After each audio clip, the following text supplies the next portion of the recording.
आपका बहुत बहुत स्वागत है। मैं हूं आपके साथ वर्षा शर्मा और रुक करेंगे मध्य प्रदेश की खबरों की ओर। भोपाल से बड़ी खबर है जहां राष्ट्रीय रोइंग चैंपियनशिप शुरू और सीएम मोहन यादव इसमें बता दें कि प्रतियोगिता का शुभारंभ करेंगे। बड़े तालाब में जल क्रीड़ा महोत्सव शुरू और इसके साथ inter state Challengers championship launch होगा और जूनियर नेशनल रोइंग इवेंट का आगाज हो गया। इसके साथ ही बता दें कि वाटर स्पोर्ट्स अकादमी में भी भव्य उद्घाटन। इस वक्त की बड़ी खबर हम आपको बता रहे हैं जहां चैंपियनशिप शुरू और इसके साथ ही बता दें कि सीएम मोहन यादव इसका शुभारंभ करेंगे जहां सभी बढ़ चढ़कर हिस्सा लेते हुए नजर आएंगे। इस वक्त की बड़ी खबर हम आपको बता रहे हैं जहां रोइंग चैंपियनशिप का लॉन्च और इसके साथ ही बता दें इसका आगाज होने जा रहा है जहां सीएम मोहन यादव इसका शुभारंभ करेंगे। इस वक्त की बड़ी खबर हम आपको बता दें वाटर स्पोर्ट्स अकादमी में भव्य उद्घाटन और जूनियर नेशनल इवेंट का आगाज और इसके साथ inter state Challengers championship launching और बड़े तालाब में जल क्रीड़ा महोत्सव की शुरुआत सीएम मोहन यादव प्रतियोगिता का शुभारंभ करेंगे। भोपाल से बड़ी खबर हम आपको बता रहे हैं जहां राष्ट्रीय चैंपियनशिप की शुरुआत होने जा रही है। सीएम मोहन यादव इस प्रतियोगिता का शुभारंभ करेंगे। बड़े तालाब में जल क्रीड़ा महोत्सव की शुरुआत होने जा रही है, जूनियर नेशनल इवेंट का आगाज। इस सबसे बड़ी खबर हम आपको भोपाल से बता रहे हैं।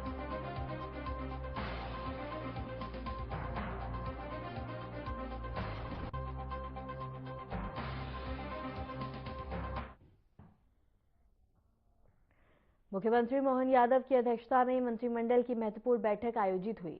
बैठक में शासन से जुड़े कई बड़े निर्णय लिए गए। कैबिनेट के बाद शहरी विकास एवं आवास मंत्री कैलाश विजयवर्गीय ने प्रेस वार्ता कर इन फैसलों की विस्तृत जानकारी दी है और इसके साथ ही बता दें कि प्रेस वार्ता कर इन फैसलों की विस्तृत जानकारी दी गई है। अध्यक्षता में मंत्रिमंडल की महत्वपूर्ण बैठक आयोजित हुई जहां बैठक में शासन से जुड़े कई बड़े निर्णय लिए गए हैं। कैबिनेट के बाद शहरी विकास एवं आवास मंत्री कैलाश विजयवर्गीय ने प्रेस वार्ता कर फैसलों की विस्तृत जानकारी दी है।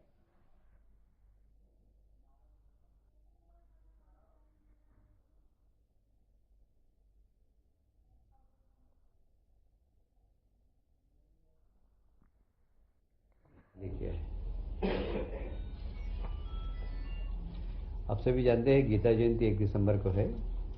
हम सारे प्रदेश में गीता जयंती मनाएंगे और हमारा ये मानना है कि जो भगवत गीता है वो किसी धर्म की नहीं है, वो मानव धर्म की है। आपने देखा होगा हमारे यशस्वी प्रधानमंत्री जब भी कहीं विदेश यात्रा पे जाते हैं तो एक गीता जरूर लोगों को देते हैं। तो गीता जी का अपना एक महत्व है और ये कि मानव धर्म है ऐसा मानते हैं हम इसको। और मैं व्यक्तिगत रूप से गीता को मास्टर की कहता हूँ। किसी भी प्रश्न का उत्तर, किसी भी दुविधा का सवाल उत्तर यदि कहीं किसी ग्रंथ के अंदर है तो सिर्फ गीता के अंदर है। और हमारे यशस्वी मुख्यमंत्री मोहन यादव जी ने 1 दिसंबर को सारे प्रदेश में गीता जयंती मनाने की निवेदन किया है और 24 नवंबर से 1 दिसंबर की अवधि में कुरुक्षेत्र में हरियाणा सरकार के और वहाँ के धार्मिक संगठनों के सौजन्य से अंतर्राष्ट्रीय गीता महोत्सव मनता है। हमारी कोशिश है कि उस अंतर्राष्ट्रीय गीता महोत्सव में भी मध्य प्रदेश कैसे हिस्सेदारी कर सकता है और कैसे उस अंतर्राष्ट्रीय गीता महोत्सव का लाभ मध्य प्रदेश की जनता को मिल सके, इसके लिए हम लोग काम करेंगे। वैसे सभी विकास खंडों में, लगभग प्रदेश के 313 विकास खंडों और 55 जिलों में और 10 संभागों में श्री कृष्ण परंपरा के आचार्य सानिध्य में 3 लाख गीता प्रेमी श्रीमद् भागवत गीता के 15 अध्याय का श्लोक सस्वर पाठ करेंगे। उज्जैन में भी एक कार्यक्रम होगा जहां शायद मुख्यमंत्री जी के स्वयं की उपस्थित रहने की संभावना है। आप जानते हैं हमारे माननीय मुख्यमंत्री जी का सबसे बड़ा फोकस पॉइंट है इन्वेस्टमेंट मध्य प्रदेश में आए। पिछले दिनों वो हैदराबाद गए थे और उद्योगपति से 1-to-1 चर्चा की। इस दौरान लगभग 36,600 करोड़ के निवेश के प्रस्ताव आए हैं, जिसमें लगभग 27,800 नए रोजगार सृजित होने की संभावना है। इसमें प्रमुख कंपनियां मैं बता दूं कि AGI ग्रीन पैक कंपनी जो कि पैकेजिंग में भारत के अंदर इनका बड़ा नाम है और इंजीनियरिंग सेक्टर में भी लगभग 1500 crore axis energy ventures India company के द्वारा भी रिन्यूएबल एनर्जी के लिए 29,500 करोड़ के प्रस्ताव आए। सभी जानते हैं पीएम श्री हेलीपैड पर्यटन सेवा। हम धार्मिक सेक्टर, वेलनेस सेक्टर और वाइल्ड लाइफ सेक्टर तीनों में ही पर्यटनों की संख्या बढ़े और आवागमन सुलभ हो, इसलिए पीएम श्री हेली पर्यटन सेवा प्रारंभ कर रहे हैं। इंदौर से ओंकारेश्वर, इंदौर से जो ओंकारेश्वर वाला जो इंदौर से चलेगा वो रेगुलर एयरपोर्ट से नहीं जाएगी, उसके लिए एक अलग से हेलीपैड बनाया है बिचौली में। उसी प्रकार उज्जैन में भी पुलिस लाइन के पीछे एक हेलीपैड बनाया, तो और ओंकारेश्वर में मांधाता में बनाया है। तो कुल मिलाकर एक ही दिन में दोनों शिवलिंग के दर्शन पर्यटक कर सके, उसकी सुविधा। अदरवाइज नहीं तो अगर एयरपोर्ट से हम लाएंगे तो बहुत लंबा पड़ेगा, तो काफ़ी आने जाने में समय लग जाता है। इसलिए हेलीपैड सारे धार्मिक स्थानों के पास में बना है। वेलनेस सेंटर भी भोपाल, मढ़ई, पचमढ़ी के मध्य में हमने इन्वेस्टर्स को ज़मीन भी अलाट कर दी है। अतिशीघ्र वहाँ पर भी वेलनेस सेंटर प्रारंभ होंगे। वाइल्ड लाइफ में तो आप जानते हैं कि हम लोगों ने काफ़ी बड़ा काम किया है। जबलपुर, मैहर, चित्रकूट, अमरकंटक, कान्हा, बांधवगढ़ और ये भेड़ाघाट जो हमारा, मैं ऐसा मानता हूँ व्यक्तिगत रूप से, मैंने कनाडा का कौन सा फॉल है वो, नियाग्रा फॉल देखा है। मुझे ऐसा लगता है कि जितनी नियाग्रा फॉल की मार्केटिंग हुई है और सारे विश्व के लोग जाते हैं, यदि भेड़ाघाट की भी उतनी मार्केटिंग होती तो विश्व का सबसे सुंदर स्थान है, जहाँ पर कि दूध की तरह नर्मदा जी दिखाई देती है, जैसे दूध की नदी बह रही हो और आसपास जो जब नर्मदा जी निकलती है तो जो चट्टान है वो सफ़ेद, तो चट्टान भी सफ़ेद है और दूध की तरह पानी वहाँ से निकलता, तो सबसे सुंदर मैं विश्व का स्थान मानता हूँ उसको। तो वहाँ पर भी हमारे मुख्यमंत्री जी ने, फिर मैहर की माता के वहाँ भी, ऐसा सब जगह हमने धार्मिक, वेलनेस सेंटर और वाइल्ड लाइफ के पर्यटक बढ़े। इसके लिए हमने, भारत में आप सब जानते हैं कि हमने चीता बाहर से लाए, उनकी संख्या बढ़ रही है। तो ये बड़ी अच्छी बात है कि उन्होंने यहाँ के वातावरण में जीना प्रारंभ कर दिया और न सिर्फ जीना प्रारंभ कर दिया, अपनी संतति को भी बढ़ाना प्रारंभ कर दिया। ये बहुत गुड साइन है और मैं समझता हूँ कि ये हमारे विभाग के अधिकारियों और कर्मचारियों की जो एक तरीके से उनकी सुरक्षा और बाकी सब चीज़ों की ध्यान रख कर चीतों को वहाँ के वातावरण में रहने लायक बनाया, ये उनकी। अभी माननीय मुख्यमंत्री जी सभी विभागों की समीक्षा रखने वाले 1 से 5 दिसंबर के दौरान विधानसभा चलेगी जब, तो उसमें कुछ बिंदु हैं जिसमें 2 वर्ष की उपलब्धियाँ, विगत 2 वर्षों में नवाचार, आगामी 2 वर्ष में आगे विभाग क्या करने वाला है और विभाग में क्या क्या चुनौतियाँ हैं उसको लेकर।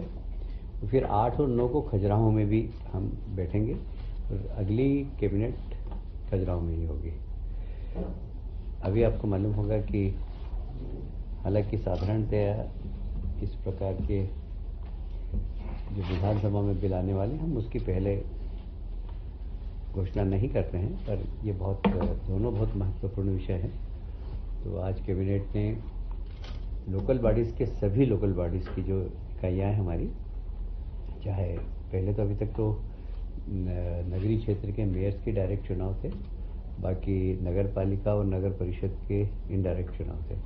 अब सभी डायरेक्ट चुनाव हो ऐसा अध्यादेश हम लाए, उसको हमने अनुमोदन किया है, उसके जल्दी ही बिल विधानसभा में लाने वाले हैं।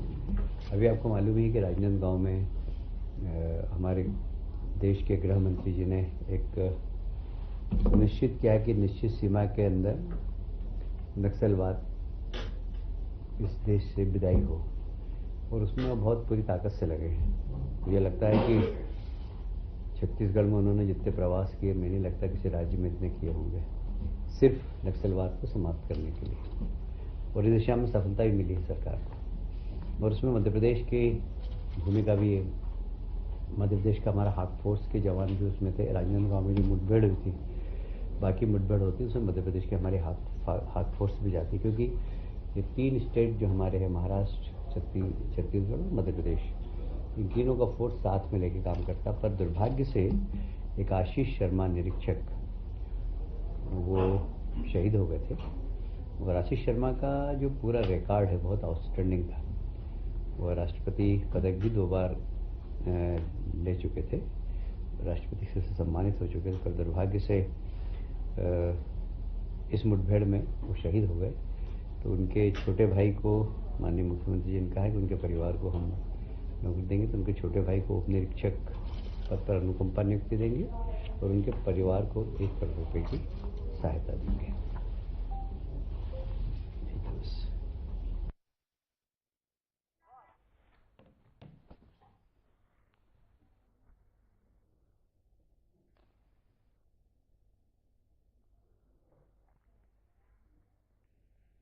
मुख्यमंत्री मोहन यादव ने पशुपालन एवं डेयरी विभाग की महत्वपूर्ण समीक्षा बैठक की अध्यक्षता की। बैठक में विभागीय योजनाएं और पशु स्वास्थ्य सेवाएं, दुग्ध उत्पादन और इसके साथ ही बढ़ाने की रणनीतियों और ग्रामीणों अर्थव्यवस्था को सशक्त करने से जुड़े बिंदु पर विस्तार से चर्चा भी हुई। भोपाल से ये खबर हम आपको बता रहे हैं, जहां अर्थव्यवस्था को सशक्त करने के जुड़े बिंदुओं पे बता दें कि विस्तार से चर्चा हुई है।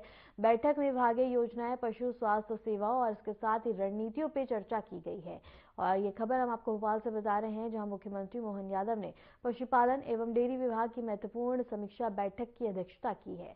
यहां बता दें कि बैठक में विभागीय योजनाएं और पशु स्वास्थ्य सेवाएं, उत्पादन और बढ़ाने की रणनीतियों और ग्रामीणों की अर्थव्यवस्था को सशक्त करने से जुड़े बिंदु पर विस्तार से चर्चा हुई है।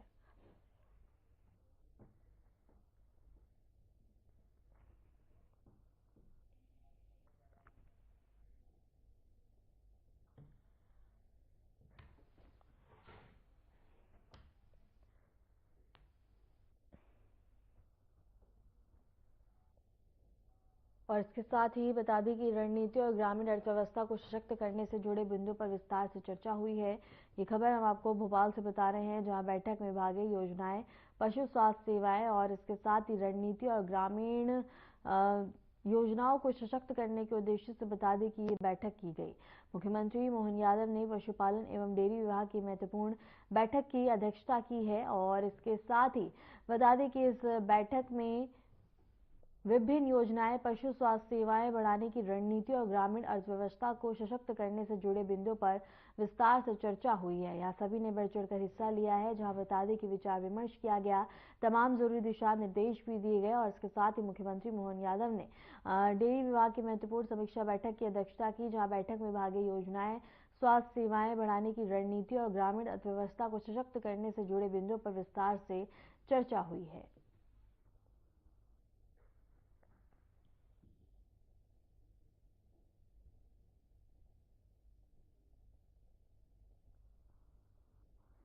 और मुख्यमंत्री मोहन यादव ने पशुपालन एवं डेयरी विभाग की महत्वपूर्ण समीक्षा बैठक की अध्यक्षता की है। बैठक में विभागीय योजनाएं, पशु स्वास्थ्य सेवाएं, दुग्ध उत्पादन बढ़ाने की रणनीतियों और ग्रामीण अर्थव्यवस्था को सशक्त करने से जुड़े बिंदुओं पर विस्तार से चर्चा हुई है, जहां बैठक में तमाम जरूरी दिशा निर्देश भी दिए गए।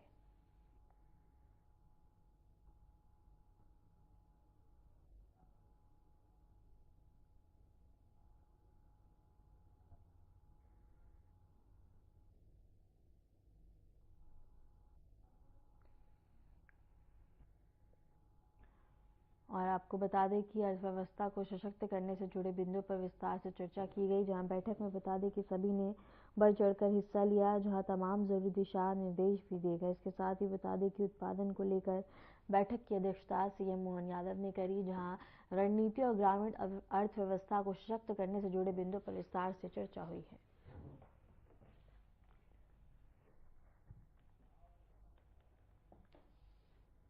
और भोपाल से ये खबर हम आपको बता रहे हैं, जहां सीएम मोहन यादव ने बैठक की अध्यक्षता करी। रणनीति और ग्रामीण अर्थव्यवस्था को सशक्त करने के उद्देश्य से बता दें कि विस्तार से चर्चा हुई। यहां तमाम जानकारी प्राप्त की गई और तमाम जरूरी दिशा निर्देश भी दिए गए।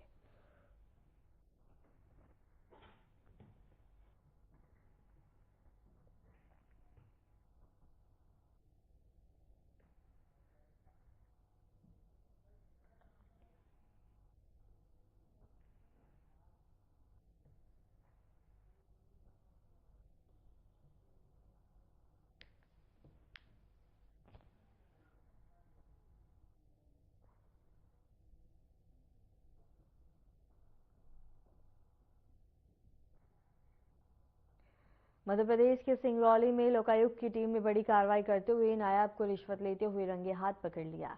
अधिकारियों का यह रिश्वतखोरी का जाल एक पुराने भूमि विवाद मामले से जुड़ा हुआ था। जानकारी के मुताबिक करौली निवासी प्रवीण चतुर्वेदी ने वर्ष 2016 में चितरंगी के बालखंड गांव में जमीन खरीदी थी। कब्जे संबंधित विवाद के बाद उन्होंने 2017 में आवेदन किया था और इस साल बता दें कि 2021 में इस बार आदेश तो जारी कर दिया गया, लेकिन 4 वर्षों तक मामले में कोई भी कार्रवाई नहीं की गई। शिकायतकर्ता के लगातार अनुरोधों के बाद नायब तहसीलदार और राजस्व निरीक्षक ने मिलकर 15,000 रुपए की रिश्वत ली है। सिंगरौली से ये खबर आपको बता रहे हैं, जहां बता दें कि रिश्वत लेते हुए रंगे हाथ पकड़ते हुए बता दें कि मामला सामने आया है। इसके साथ ही बता दें कि 2017 में आवेदन किया गया था और 2016 में चितरंगी के बालखंड गांव में जमीन खरीदी गई थी और भूमि विवाद मामले से बता दें कि ये पूरा मामला जुड़ा है, जहां रिश्वतखोरी का मामला सामने आया है। मध्य प्रदेश के सिंगरौली में लोकायुक्त की टीम ने बड़ी कार्रवाई करते हुए बता दें कि एक बड़ा खुलासा किया है और इसके साथ ही नायब को रिश्वत लेते हुए रंगे हाथों पकड़ा है। अधिकारियों का ये रिश्वतखोरी का जाल एक पुराने भूमि विवाद से जुड़ा हुआ है। जानकारी के मुताबिक करौली निवासी प्रवीण चतुर्वेदी ने वर्ष 2016 में चितरंगी के बालखंड गांव में जमीन खरीदी थी। कब्जे संबंधी विवाद के बाद उन्होंने 2017 में आवेदन किया और साल 2021 में इस पर आदेश तो जारी कर दिया गया, लेकिन 4 वर्षों तक मामले में कोई भी कार्रवाई नहीं की गई। शिकायतकर्ता के लगातार अनुरोधों के बाद भी बता दें कि नायब तहसीलदार और राजस्व निरीक्षक ने मिलकर 15,000 रुपए की रिश्वत ली है और अब ये मामला उजागर होने के बाद बता दें कि बड़ी कार्रवाई की गई है। जहां सिंगरौली से खबर हम आपको बता रहे हैं, रिश्वत लेते हुए नायब तहसीलदार को पकड़ा गया है। सरकारी आवास पर लोकायुक्त का छापा देखने को मिला। जमीन विवाद में रिश्वत मांगी गई थी।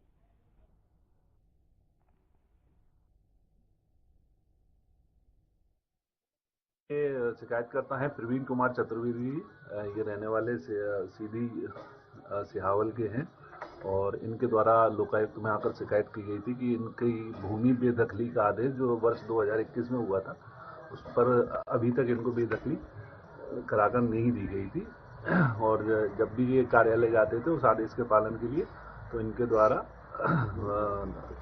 कार्यवाहक नायब तहसीलदार महेंद्र कुमार कौल और उसी व्रत में पदस्थ आरआई हरि सिंह बैस द्वारा रिश्वत की मांग की जा रही थी।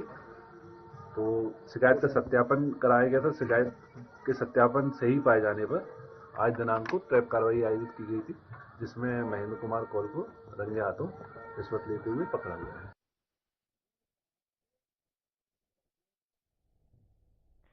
धार जिले में मुस्कान अभियान के तहत धामनौद पुलिस ने सफलता हासिल की है। पुलिस अधीक्षक, अतिरिक्त पुलिस अधीक्षक और धामनौद के निर्देशन में बता दें कि थाना प्रभारी ने विशेष टीम गठित कर अभियान को तेज किया। टीम ने लगातार कार्रवाई करते हुए इस महीने 10 बालिकाओं को सुरक्षित परिजनों को सुपुर्द कर दिया है और पुलिस ने संबंधित मामले में आरोपियों को गिरफ्तार कर जेल भेज दिया। अधिकारियों ने कहा है कि आगे भी इस अभियान को और भी प्रभावी तरीके से चलाया जाएगा। धामनौद से खबर हम आपको बता रहे हैं, जहां अभियान मुस्कान के तहत लोगों को और इसके साथ ही उनकी कार्य की सराहना की जा रही है। 10 बालिकाओं के उनके परिजनों को सौंपा गया है और बता दें कि इस अभियान के चलते अब लोगों की मुस्कान वापस लौट आई है। धार जिले में मुस्कान अभियान के तहत धामनौद पुलिस ने सफलता हासिल की है। पुलिस अधीक्षक, अतिरिक्त पुलिस अधीक्षक और दामोद के निर्देशन में थाना प्रभारी ने विशेष टीम गठित कर अभियान को तेज किया। टीम ने लगातार कार्रवाई करते हुए इस महीने 10 बालिकाओं को सुरक्षित परिजनों को सौंप दिया है और पुलिस ने संबंधित मामले में आरोपियों को गिरफ्तार कर जेल भेज दिया। अधिकारियों ने कहा कि आगे भी इस अभियान को और भी प्रभावी तरीके से चलाया जाएगा। ताकि इसी तरह की सफलता प्राप्त हो सके। और दामोद पुलिस की बड़ी कार्रवाई देखने को मिली है, जहां मुस्कान अभियान की बड़ी सफलता, 10 बालिकाएं सुरक्षित बरामद हुई हैं। आरोपियों को पुलिस ने जेल भेज दिया है।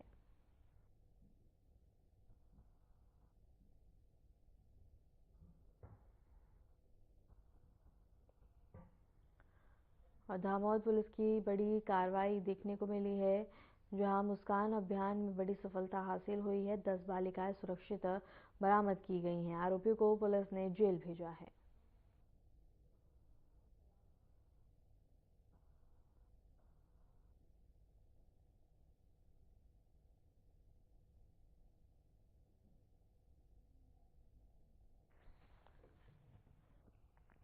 और इसके साथ ही बता दें कि 10 बालिकाएं सुरक्षित बरामद की गई हैं। आरोपियों को पुलिस ने जेल भेजा है। मुस्कान अभियान में बड़ी सफलता हासिल की गई है। और ये खबर हम आपको धामनौद से बता रहे हैं, जहां अभियान मुस्कान के तहत पुलिस को बड़ी सफलता हासिल हुई है, जहां आरोपियों को पुलिस ने जेल भेज दिया है। 10 बालिकाएं सुरक्षित बरामद कर उनके परिजनों को सौंप दिया गया है। मुस्कान अभियान में पुलिस को बड़ी सफलता हासिल हुई है, जहां बता दें कि लापता हुई बालिकाओं को बता दें कि सुरक्षित बरामद कर उनके परिजनों को सौंप दिया गया। और इस अभियान के तहत पुलिस को 10 बालिकाएं बता दें कि बरामद हुई हैं, जिसमें अब परिजनों के चेहरे पे मुस्कान है। और इसके साथ ही बता दें कि इस अभियान की और भी सक्रिय और भी तेज करने के लिए बता दें कि सक्रिय तरीके से इस अभियान को चलाया जा रहा है, जहां आरोपियों को गिरफ्तार कर उन्हें जेल भेज दिया गया है। और इस अभियान में बड़ी सफलता मिलने के साथ साथ बता दें कि अब पुलिस की कार्रवाई की प्रशंसा भी की जा रही है, सराहा जा रहा है। और 10 बालिकाएं सुरक्षित बरामद की गई हैं, जिसके बाद उनके परिजनों को सौंप दिया गया।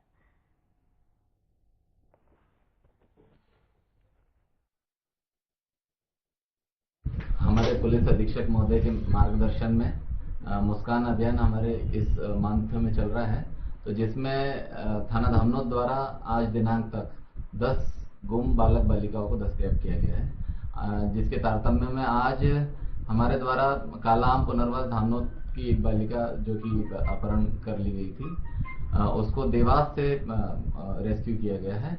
उसके साथ एक कन्हैया पिता चंपालाल मौर्य उम्र 22 साल निवासी इकलेरा जिला देवास को गिरफ्तार किया है। और अपहरण की धाराओं में और इसमें बलात्कार की धारा इजाफा की। फिलहाल के लिए मध्य प्रदेश की खबरों में इतना ही। नमस्कार।